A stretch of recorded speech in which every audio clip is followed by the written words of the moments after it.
मां हो तो ऐसी सुनीति जैसी जिसने कहा कि तुझे अगर उस परमपिता की गोद में बैठना है तो उसकी तपस्या करनी होगी। आज की मम्मी तो भजन भी एक माला नहीं करवाती, 2 दिन कह देगी, 3 दिन नहीं करेगा तो कह दे मैं क्या करूं क्या नहीं करूं, तेरी औलाद है करवा। 10 दिन डांट, 15 दिन डांट, भजन करवा। यही इसके काम आने वाला है, आपके भी। ध्रुव से कहा अगर तुम्हें गोद में बैठना है तो परमपिता परमात्मा का स्मरण करो, और धन्य हो ऐसा बालक ध्रुव, मात्र 5.5 साल का। आज की मम्मी होती तो जाने देती ध्रुव को? जवाब दो, आज की मम्मी जाने देती है? आज की मम्मी क्या कहती? कोई बात नहीं बेटा, आज वक्त उसका है, कल हमारा है, ये कहते कि ज्यादा नहीं तो कुछ और ही कहती। मैं तो शॉर्ट में कसम जा रहा हूं। लेकिन उस माँ ने क्या कहा? नहीं बेटा नहीं, उस परम पिता की तपस्या करो। और ध्रुव चल दिए तपस्या करने के लिए।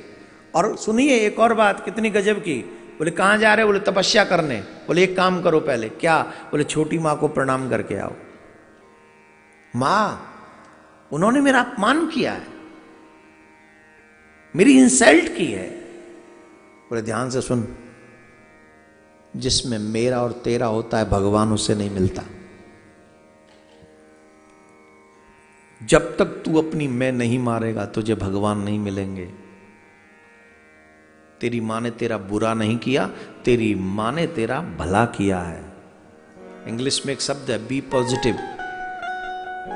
क्या कहते हैं? B positive. एक मां नेगेटिव सिखा देती, आज के बाद उसके घर में जाइए उसने ऐसा कर दिया, और दूसरी मां कहती है नहीं उन्होंने गलत नहीं किया, उन्होंने अच्छा किया। देख अगर वो तुझे डांटती नहीं तो तू रोता हुआ मेरे पास नहीं आता, और तू रोता हुआ नहीं आता तो मैं तुझे नहीं कहती कि जाके भगवान की तपस्या कर, और अगर मैं नहीं कहती कि जाके भगवान की तपस्या कर तो तेरे मन में भगवान से मिलने की इच्छा नहीं होती।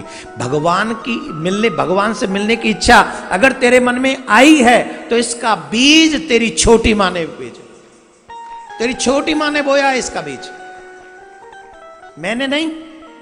तेरी मां अगर अपमान नहीं करती छोटी तो तू यहां नहीं आता।